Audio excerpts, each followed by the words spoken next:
and welcome to Memoirs of Successful Women. Today I have Reverend Kate Morgan, who is a social model and entrepreneur whose work has seriously touched people around the world.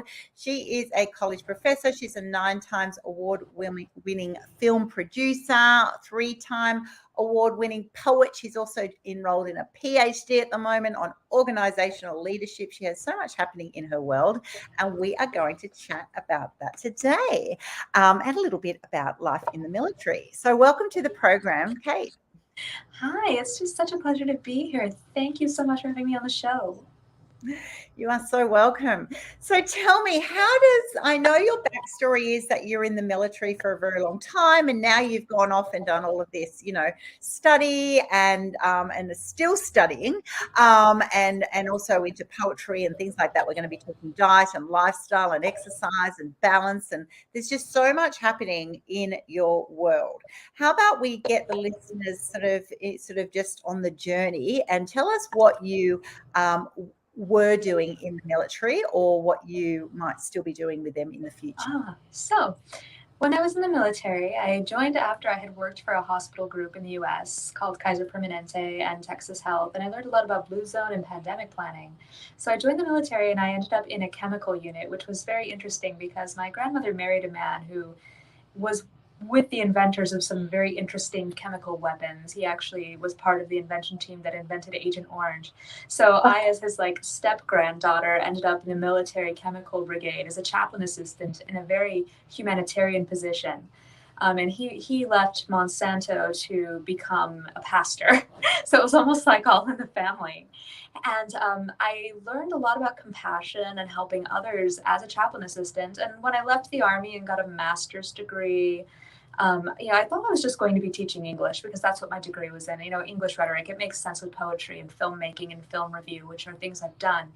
But during the pandemic, I just got called to all these different groups in Africa, and that's when Reverend Kate really started happening. I mean, a few years prior to the pandemic, I had been working with, and I still work with, Faith Forward Dallas and a bunch of groups here to work on a number of issues like the homeless population and different rights issues to include earlier paroles and more empty prisons. But that's one of the things we really do strive for at Faith Forward Dallas. But I got pulled into this role where I got to help so many different groups in Sierra Leone, Uganda, and Nigeria. Wow. Deeply ravaged, I'm imagining, by COVID. So that was throughout the time with the pandemic. Right. Well, when these groups aren't ravaged by COVID, they're generally facing a number of issues related to supply chain, hunger, and a lot of them are doing much better now. There's a building project in VRCE in Uganda, and they've got great leadership under Kizicho Moses and Jamie Fiorucci. That has solidified. I definitely still see a lot of work on the Clubfoot project during COVID's highest points. We were a little less concerned about virus. I mean, we were concerned about it, but we were definitely more concerned about malaria during one of the biggest COVID spikes. We couldn't get the malaria medication that was normally therein. So we worked on that. Have you always had that social conscience? Is that why you went into the military originally, to be able to help in that chaplaincy type role? Were you always a girl who just wanted to make a difference? In every way, did it feel like a calling, right? Yeah. I mean, my mother was a nurse. My father is a conservatory student who left playing classical guitar and did a lot of different live production roles. And in that, I learned to love art, and I also learned to love serving others. My mother was descended from a famous Civil War surgeon named Simone Baruch, who, built the public bathhouses of New York after the family saw ruin as part of the Confederates. I mean, they're on record as saying the best part of my time in this war has been captured by the Union. We weren't diehards or anything, but because of this, there's always been an attitude of service in my family, and I just felt called very deeply from the time I was a young girl. We were always heavily volunteering, there were numerous ways we volunteered in medicine specifically, and especially in I would say like adult rehab and living. My church was very into that, so we definitely, growing up, I grew up in the Evangelical Covenant, which is the American remnant of the Swedish covenant that, of course, came to be part of the colonizing base. So we really spent a lot of time working with the community for different service projects, and that just stayed with me my whole life. Incredible background, and it often does feed through multi-generations, doesn't it? That sort of that giving spirit, or the way you've been raised. And I know that you're deeply in tune with cultural heritage, and not only for yourself personally, but in the environments that you've then gone on to work in. Do you see that that's consistent around the world, that everyone actually deep down wants to feel connected to their authentic culture? Right. And I think for me, my authentic culture is post-Kierkegaardian, and that's definitely Swedish covenant, right? That's Swedish Lutheran sensibility, but it's post-Kierkegaardian in the sense that it's, searching for something deeper and more meaning than, simply just like serving the people I understand around me, right? Like the humans I understand. It's definitely deeper into that fair trade chocolate, and that I've been ignored by society. They call it wild geese. It's this parable of wild geese with Soren Kierkegaard, and that is like, I was that wild goose who could not be like contained, and in every sense, I was like, I couldn't be satisfied with my degree in rhetoric. I couldn't be satisfied with working on 2 gubernatorial campaigns. I had to go deeper into like really strange politics, and like, the strangest politics the US has. And I was, working with Pan-African groups on different ideas of hunger and stuff, with different, like members of different parties who were like cadre members of things trying to wind down the arguments almost from communism and capitalism into a more holistic sensibility of like, how would we really develop this so that we didn't just have, systems of production that benefit the EU and, us nothing. So in every sense, there are a lot of theologians actually that really inspired me on it. One of them was Dietrich Bonhoeffer is a theologian that did as well, and he's a World War II theologian who spent a lot of time in Harlem. And both of those things, like I just kept being pulled further and further, not necessarily into activism, but into things I could actually do. More so than my peers, like in degree programs and in politics even. Yeah, exactly. You can go a few different ways. That's right. You can go academic. You can definitely go politics. You then really leapt, as well as academics, but you've also gone into film, right? Is that so you can really just show that story to the world in a palpable way, as opposed to going through the bureaucracy or the theory? I think that for me, it was very interesting that for me, like I knew that I loved film as a young girl, especially classic film, and especially films that spoke to different social issues, like Metropolis, for example. Like I loved classic film. I would watch it with my grandfather and with my family, and I loved classic film, and I loved the messages therein. And I always wanted to make my own in an auteur sense. I didn't want to make something that was necessarily Hollywood's biggest film, but I wanted to make something that really was meaningful. And my path in early college was broadcast, and I've worked as a journalist in the past. Mm-hmm. And the path from broadcast journalism to film was actually kind of easy for me, because I started reporting on film for a channel called CW33 in the US, which is a major broadcast channel. And then I started reporting. I just was a regular reporter. And then I started mostly reporting on film. And all of a sudden I just got pulled into making films. It was like, okay, this is something you should do if you're this passionate, because you're not a reporter who's here eating all the pizza. You're asking way too many questions. Yeah, you're actually really interested. Yeah. Right. You're like deeply interested. You want to know where all the lighting's going. You're interested in the score. I mean, it went from like I'm like making a few packages about film in Dallas to I'm critiquing the Dallas Chamber Symphony on these original Hollywood scores, and now DJ Spooky from Michigan is out, and he's talking about his rework of A Birth of a Nation, which is a classic racist film that a DJ decided he was going to completely reconstruct, and we were all very proud of it in Dallas. We played it at the theater that Lee Harvey Oswald was assassinated Kennedy at. We gave him that theater.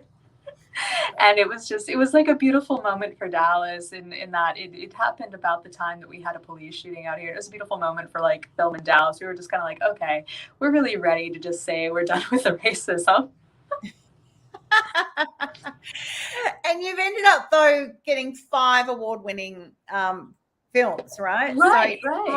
How did you learn all about the film process? So not just being at those sites as a humanitarian, working from that end, but also there's just putting it together that it would be, worthy of, nominations of in award type situations. You've then got to get, producers and teams and other people. What was your learning or experience through that? Well, what I found was that when I was willing to really let the story shine and work with the best of India, I got one of the best studios in India to make, the film that I have out now, Hearts on Fire. And in every way, did we just like aspire to the absolute best. I did a bunch of reporting on Bollywood and its censorship, and then I made a film Bollywood would easily accept. Surprisingly, America has a much harder time with it. I've had a hard time getting into a few bests here, but in every way did Bollywood love Hearts on Fire. My first award-winning film I made with IFP Chicago, and I provided equipment and I let students from Columbia just shine. I'm like, this is going to be yours, your moment. I know you can do it. And they took home first prize, and they split it all up among themselves. They didn't even want anything out of it. I was just like extra pleased. The second film that won awards that we made, Loyola Chicago decided, gave me one of their students departments and said, go for it. And gave me some of their students in the film department. And in every way did that film just become amazing, because I even let them rewrite half of it. I'm like, yeah, here's the script, go ahead. And they rewrote it, and it was beautiful. They cast these amazing, web series actors from Chicago in it, who in every way, that one should be revived. I think I should work on that a little more. But in every way did that film come to life. I think the first key in finding that niche where people wanted to award it was that it was humanist. Like every work I've ever made has been absolutely humanist. The second is that when we cast it, we were always very diverse. We went as diversely as possible. Like, okay, we've got a Black Latina, and we've got a mixed Asia, we got a mixed South and North Asian. Okay, and now we've got a member of the Sioux tribe, and now we've got a couple of Celts. All right, and let's throw in, a working class African for good measure. It's always been highly diverse. I wrote roles to be just as far as you could cast the net. So there were large communities interested. The second thing I would say is that we always work to get the best equipment and the best talent, and then the behind the scenes networking to get film fests to really notice you is a process. It's not like a nepotistic process, because you do submit, they watch it, and if the jury or the screening panel likes it, they accept it or not. But to know what those types of people are looking for, you should probably know some before you start, if you catch my drift. Definitely. You should know the basic things they're looking for, which I do. Have a jump cut at the beginning, and don't have, unless it's going to be some fantastic visually fascinating sequence, just have a jump cut in, because otherwise, your panel's likely to get bored because they've seen too many films. That's always the first advice. But the second, of course, is, when you write, make sure it's on genre for the fest. When you submit, make sure it's on genre for the fest. A lot of people will do a lot of blanket submitting, but in every way do you want to know that. And then you want the culture of the fest. I've had a lot of success submitting in India, believe it or not. And the reason why I have is because we made sure that every single fest we submitted to understood the experimental feminist nature of Hearts on Fire. In no way did we submit it to a fest that didn't understand at all. the film is an Australian indie. That's the genre that Australia accepted it as. And then in the US, it's hybrid indie and then like jazz to like basically, I would say like multicultural festival. Did you, obviously I'm feeling that as a college professor, you've actually tapped into, because you've got all these people who are wanting to learn, wanting to be involved, all these students, it actually is a perfect sort of parallel, if you like, that you've got the ideas and the opportunities and they want to be part of this, and you need team, right? So right. Actually, I'm thinking this is really clever because you're positioned with people who'd love to be involved in this. Whereas often, I've had another lady recently on my program, and it's kind of like going, you've got to find people who would be available at that time, to go and film something or be part of it. So putting it all together, I think you've been perfectly positioned in that way. Well, I think that if Australia is especially interested in anything that I'm connected to, especially here in Dallas, Earth by Festival, it's called Earth X. Has a yearly competition, especially for school-aged children, especially for school-age, like middle school through high school, on environmental issues. That's a favorite. I'm going to be judging for Superstar Art Foundation, which is sort of a beauty pageant art contest and film contest. That's headed by Mei Lu, and she's a fantastic Chinese fashion designer who, in the Dallas-Fort Worth area and between here and New York, has some wonderful programs for youth. And then the other thing that's coming up that I'm doing is Lake Travis Film Festival, which is connected to Austin, Texas. It's kind of a little more laid back, a little more Texan-y, but that one definitely has a lot of great opportunities to submit films. I'm judging at LOL Jax, which is a comedy festival in Jacksonville, Florida. So I've had so many opportunities to jump in and help people with film. But when I teach, I usually teach writing at a college level, and I teach linguistics. But when I do teach visuals, both graphic design and film, because I have a background in advertising as well. I've been an advertising editor and conceptual manager for 3 major American firms, and for periods.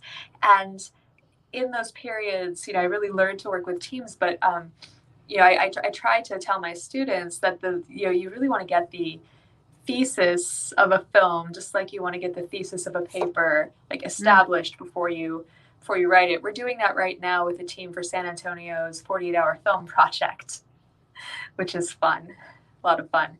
But 48-hour film project is a fantastic way to get a community started in filmmaking. Just teams of anyone, and usually you have professional level filmmakers who want people who maybe have never touched a boom mic or have never touched anything, to jump in and try something.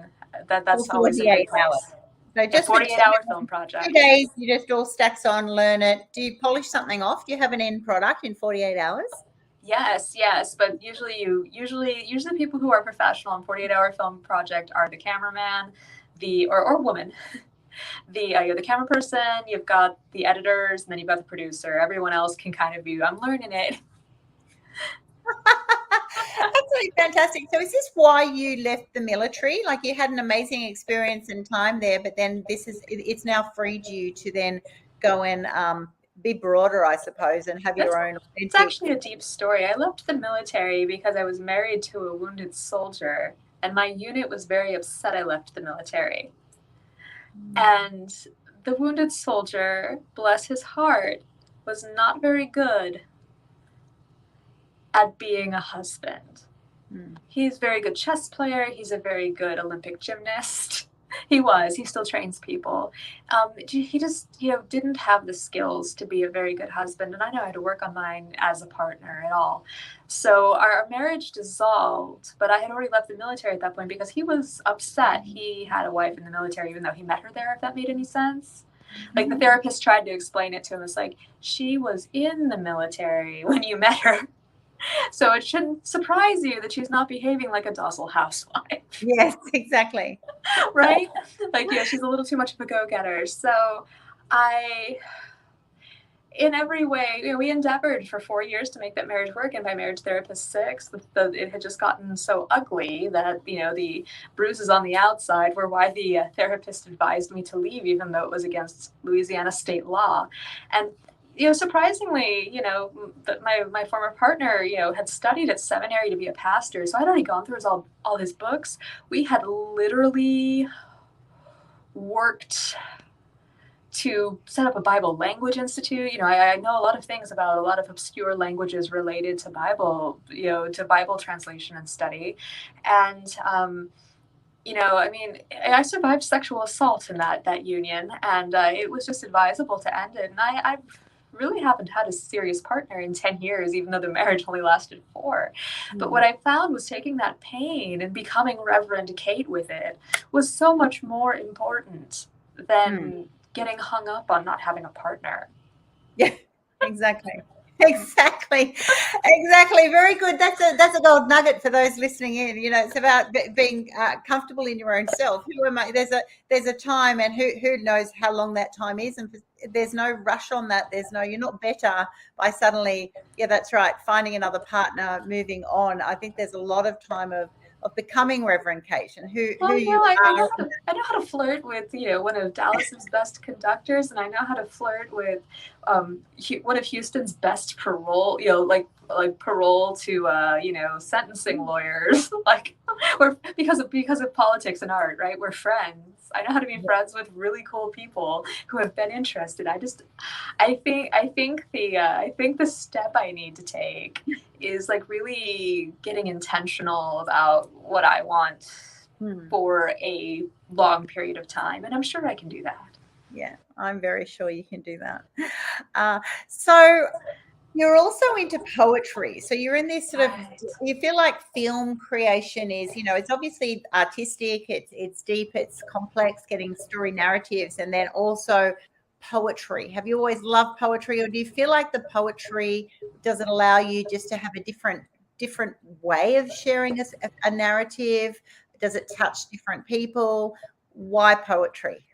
Well, I made my first award-winning poem at age 5, and I made my first award-winning film type project. It was still broadcast. It was my first award-winning broadcast project at age 17, right?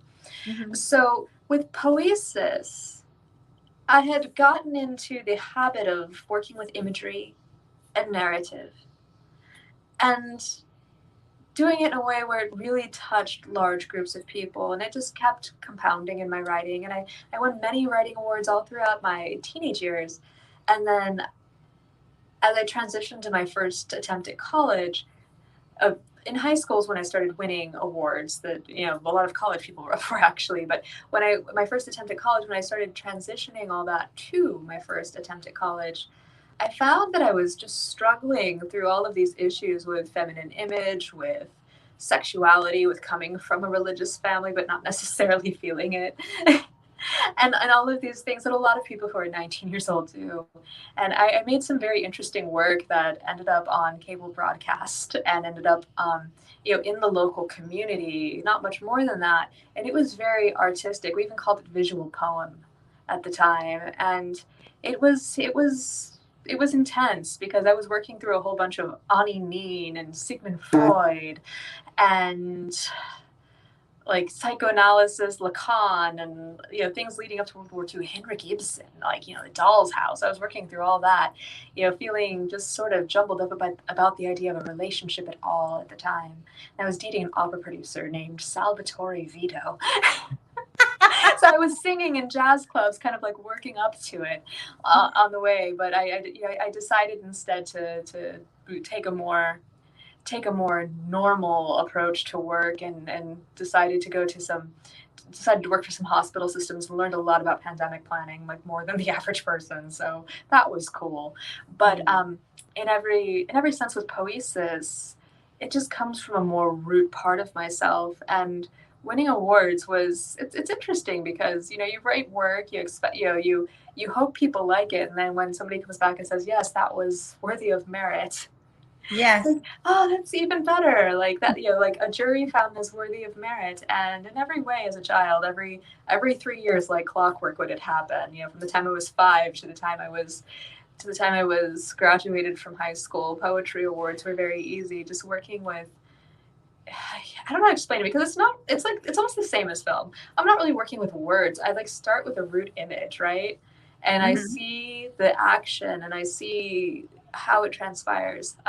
But recently in poetry, my book, Slowly Marking Time, is currently under consideration of a favorite press. I don't know whether or not, I don't know where it's at on it or not, but it is under consideration. And I've got another set of poetry I worked on at a writing residency called Sundress Academy for the Arts, and I've got some left from Tupelo Press's 3030. So I've been working with a lot of very well-known American small presses in the American South on, I would say, issues that like the people who set up those presses, like, anywhere from 30 to 50 years ago, on like we're still working on mental health concerns. Like breaking down that oil-based society, that oil-based patriarchal society that made you feel like you were less. Yes. And turning that T.S. Eliot's broken heap of images into something a little more realistic, and then something more self-actualized, something more majestic. I tend to manifest creatively all over the place. I actually got called into a local production of Leslie Gore's music as musical this weekend. They're just like, can you please come do this? Like, okay, I will. I mean, obviously you need me on this cast, but it's amusing. Like, nobody really thinks of Dallas as a city as full of art or as robust with art as New York or LA, but in every way is it. I mean, Chicago is that way too. Chicago has a lot of art, but the art in Chicago is often highly political, and it's often highly charged in a certain direction, and you have a clique and you can't work with another clique. Dallas is almost the opposite of that. A lot of the art is subsidized socially. A lot of the art is labors of love, of different places that got the right charity contribution at the right time. But Dallas really does have a scene with art that is it's very public. A lot of it's very public because building it off of the old public broadcast or off of the old oil philanthropy is just how it tended to go. It's usually very public, and it's usually very passionate. And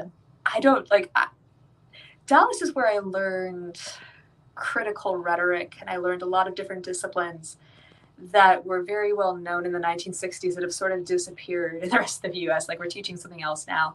And Dallas has upheld them, as Dallas-Fort Worth has just upheld them as this is a bastion, and we're keeping it for another 20 years at least to see how the rest of this goes. And in every way is it a highly educated city, and in every way is it a city that just, once you're in the scene, it's like you're never out. So being appreciative, I'm just very appreciative of that. I've made films in St. Louis. I've done journalism in Louisiana. I've done the kind of the challenging journalism in Louisiana where when different people of different ethnicities and different religions are challenged, we've had to call in the ACLU. I've been part of that sort of group of people who we're here because this Buddhist student is literally never going to be treated correctly by the Sabine Parish School District unless we really push. And in every way is Dallas just this beautiful multicultural place of expression that nobody imagined it would be after the Kennedy assassination. It's reinvented itself in a way least expected. Oh my goodness. I feel like you've had so many lives already. And now you're enrolled in a PhD on organizational leadership. Why did you choose organizational leadership as opposed to film or art or something else? It chose me in every way during the pandemic. As I was helping different groups organize in Africa, it chose me. You are organizing, you are leadership. For a while, my life seemed kind of confusing because I kept having all of these, different art related things shut down because of the pandemic. And in every way did these humanitarian efforts just show up. I'm like, okay, I'm leading. I guess I'm leading here. And of course, other people are leading, and that's beautiful. And in every way, have I been blessed for choosing that? Because I would, if the story sounds ridiculous, a descendant of Confederates who understood, humanism in New York and then working class status in Chicago, like went Swedish, Lutheran, and Buddhist, and then suddenly in the right time they understood their connection to different African tribes. I mean, that story is, I mean, of course I would want, if there were anything I'd want to say about that story, is that anyone can do it. Like anyone, like if we could turn from slavery, our love of slavery and and any idea that gave us racism in that way, could anyone on earth? Because the poorest person eating the cheapest chocolate bar, like reifying, cacao slavery, could turn from it the next day. I mean, in every way, is that the kind of grace, and is that the kind of enlightenment and understanding that could raise the whole world to consciousness? Yeah, exactly. So once you've come out with a PhD, you will then be able to be, I suppose, accredited, revered. It gives you that. I already publish, right? I already publish academically. So that's not what I'm reaching for. That's what I was reaching for with my master's, and I didn't realize it. I'm like, I'm reaching for this goal. And I didn't understand what it was, and that was being as good as a PhD while academically publishing, because that's what they were trying to raise me to do, because the work I would turn in was just so challenging for most of them. They're like, okay, we're just going to have to make you that good. But in every way, am I now working on being able to hold those positions within institution with the Rev accreditation? Yes. So it's actually done that full curve. I suppose we were originally talking about, the humanitarian, the political, that organizational, whereas now you've had the experience, got the following, you've got so many things under your belt. It's now by being able to do this PhD, it'll give you that sort of presence in that's right. When you want to teach academically, you can hold the master's and do some teaching, but if you want to teach in the department and hold the departmental position, in every way do you want that PhD. And in no way is anybody telling Kate Morgan there's not enough seats, please could you go find something else to do. They did tell me that on my English master's. They're like, we've got enough people who can teach English, we're going to need you to go find something else to do. In every way was that told to me. We really have enough English teachers. Go ahead and adjunct, but we don't encourage you to try and become. We don't encourage you to try and become a departmental tenure track English teacher. In these other fields, in every way, has Kate been told, please? Linguistics and organizational leadership has everyone said, please, Kate, can you, we really want to give you that teaching fellowship, can you? Yeah, exactly. Okay, so there's other reasons, and that's what we do. We have to one, follow our heart, be passionate about it, but also work the system, find out how we can be best appreciated, valued, be given the opportunities to then be able to continue doing what you're doing. You're doing so many things. Now, this is going to surprise the listeners as well, that you're also super into your health. I know you said when we first tapped in today, you've been running. What have you learned? And I know in your backstory, it even says that you were an overweight journalist and journalist. And kind of like journalist and field organizer. Yes. In every way I worked on 2 gubernatorial campaigns, and I was a journalist after I had a laparoscopic cholecystectomy related to just overweight that happened after the military during my master's degree, because in every way, having the stack of books and just being sedentary, I gained way too much. So in every way, learning to love myself while being very serious about my consumption habits and my movement habits, really, really drive, my fitness. And it was really a beautiful experience, more than it was some sort of harrowing one, right? And I mean, sometimes I was tough on myself. Sometimes I would be mean to myself, but in no way was it some sort of thing where I felt horrible, ugly, or fat or anything. It was just more along the lines of, if you know that you can't live this way, you know that you need to move, you know that you need to eat less. And as I used regular transportation less and used public transportation more, that helped, because I would walk more. I got outside more. Every weekend I would spend hours outside really enjoying it. that helped. And then yoga, of course. I've actually got a retreat that I'm working on with a very famous yogi out of India. It was actually really funny because a retreat system in Costa Rica contacted me, and I'm working on what we're going to have there. And a yogi contacted me afterward, going, "Are you sure? Like, why don't we do this together?" And I'm like, "Yes, we should. That would be fantastic." Yoga, definitely, especially the Surya Namaskars, and really getting into the practice of like 108 a day, and focusing on enlightenment over, let's say, a pint of ice cream or beer. Not that you can't have a glass of beer or a bowl of ice cream from time to time, but the scoop of ice cream once in a while, as opposed to like the bowl I grew up with. Yeah, exactly. Right. Portions and timing. Yeah, for sure. So like controlling your emotions and mindfulness is everything for me on that. And every way did I learn to control my sense of emotion with like Buddhist to Hindi mindfulness practices. Yeah.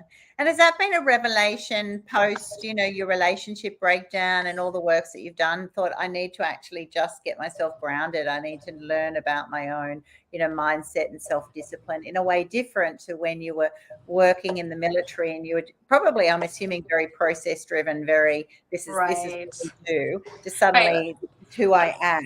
Yes, working in the military in every way is expressed goals with expressed plans, and sometimes like highly specified steps. Sometimes not. Sometimes the goals, sometimes the goals were just given to you, and you had a deadline and you could do it. But for the most part, a lot of tasks were broken down, and in every way did that highly regimented lifestyle not even produce the same results I have right now. I was fit in the military. I was in every way fit. I was in every way muscular, and I was in no way unattractive. But it wasn't the same kind of fit I am now, because the things you could still consume in the military, the emotions you could still have. The military probably taught me more to suppress emotion and achieve a goal. With mindfulness, I have to actually work on the emotion and create a state of mind that will create something else for me. It will create a new sense of understanding and enlightenment and joy. I mean, I can go through some of the world's worst things. When I lost my mother passed on in 2017. And I ended up in her old neighborhood, not even thinking about it, not even really knowing it was until I looked at the streets. I was like, oh, wait a minute. I was living in her old neighborhood in an apartment near there, and I ended up taking on one of Jesse Jackson's interns who walked away from Bush, and like having her do media reporting for IFP Chicago. And it was a really unique experience, because in no way did I plan it, in no way would I have connived it. In no way would I even have dreamt it up, but in every way was I making change in a neighborhood my mother felt like what change was impossible in. It was the kind of place that used to have a steel mill and you could only eat potatoes and onions, and in every way was I making radical change there while eating black rice and like leaf vegetables. Just like to dream the impossible dream. I did it. Like we did it intergenerationally. We did it. So what does future success look like for you, Kate?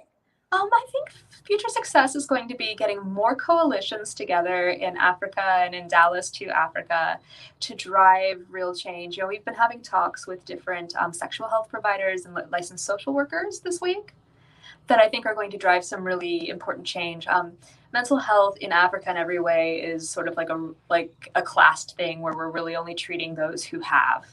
And in every way, do those who have nothing need more treatment and need more maybe not necessarily medical, not like medical, and it's like I've got to give you a pill, but like I need treatment for my trauma and abandonment. Some sort of counseling, some sort of guidance.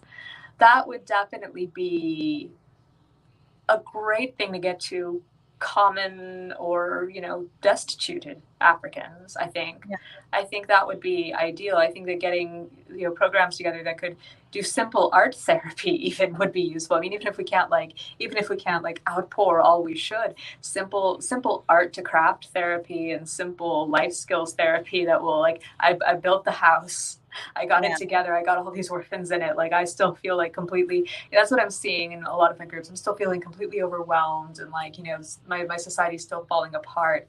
So getting very simple therapies in along with the education, when there's a lot of good drive for education right now among different masses. So getting therapy in as well will be a big step. Yeah, fantastic. And there'll be so many people to collaborate to make these things bigger and better than you can ever imagine. And that's what I love about the power of the collective, right? That there are people, on the field over there, and you with your networks and your qualifications and your positioning with your organizational leadership, you can actually go, I can help, I can facilitate, but also you can take, you get the value of the synergy, right? Of the collective of people who are passionate because it's their area and it's their people, and it's it's multi-generational impact on doing. Sometimes you think it's not as much. You've always want to do more, but it's still absolutely massive, the impact you can have when you get people aligned for the same purpose, right? I already know we can. I mean, we're having conversations between a very excellent doctor of social work and some of the strongest women I've worked with in Africa. I know we can do it. Yeah, fantastic. Well, thank you so much for being on my show today. It's been just the most interesting, enlightening conversation. I think you're absolutely amazing. What you've achieved in your life thus far is incredible. I know you're still evolving. You're just so passionate and so capable in so many diverse areas. And I really praise you for just following your authentic self, right? And just seeing where that leads you. Thank you so much for having me on today, and thank you for the wonderful profiles you've been doing of so many amazing people and women. It has just been a pleasure. Thank you so much. Thank you so much.